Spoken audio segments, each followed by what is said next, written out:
about 10 years ago when my son Nicholas had his first break, which was an interesting term. I never knew what it meant. I quickly found out what it meant, as in first break from reality, psychosis.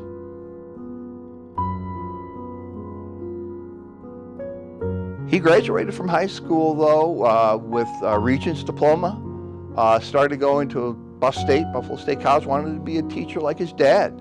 But I'll never forget the one Thanksgiving, he broke down, he was crying at the table, and he knelt down beside me and hugged me, and I knew bad was coming. I just knew it, but I didn't want to think about it or face it. You know, he was about 20 or so, 20 years of age, and I just knew bad was coming. And but I was in denial. I was like, oh, you know, we got him to college. He was going to college, and I thought, well, you know, you don't want to believe that your son, your only son, has a significant mental health issue, and but that's when it started, where it started, and subsequently afterwards, you know, his first break occurred, and the journey began.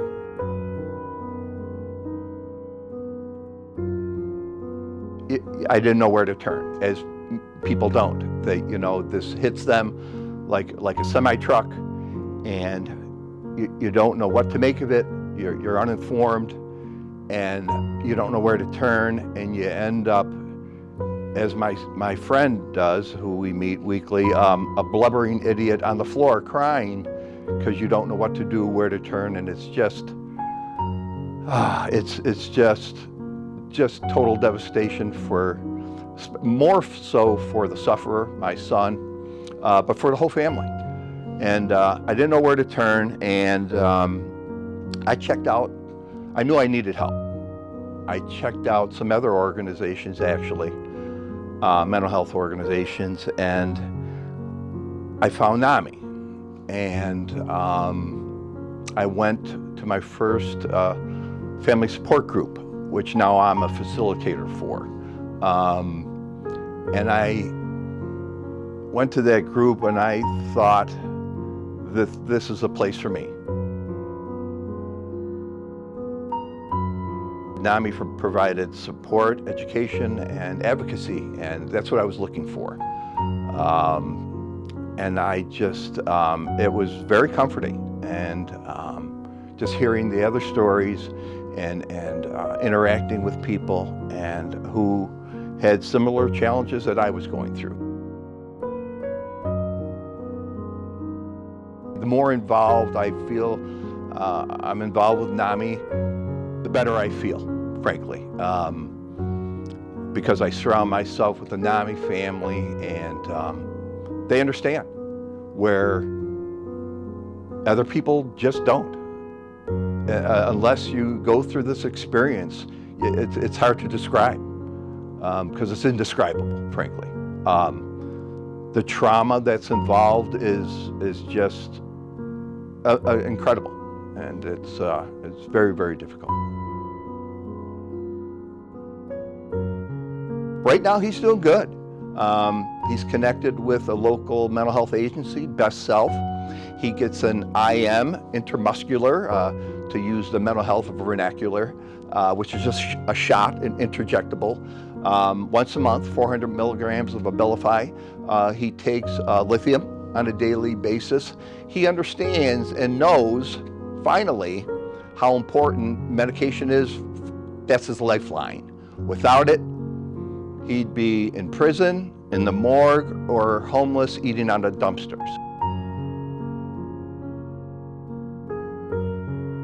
I would urge people who don't know about NAMI to find out about NAMI, look them up on our website, locally or nationally. It's a national organization that's been around for about 50 years now, I believe. And get involved with NAMI and surround yourself with people who understand. Go to family support groups, take the family to family course. The advocacy and support and education that it offers,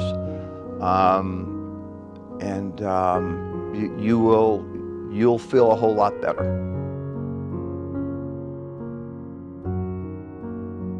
I once had someone, actually my aunt, told me once, well, that's why we're put on this earth. And, you know, I never forgot that. And she's right. You know, we're here to help others, each and every one of us.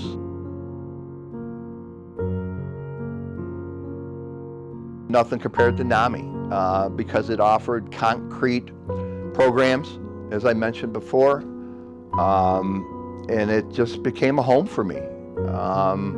And a home that I value very much because, again, you surround yourself with people who understand, and unless you go through this, you don't understand.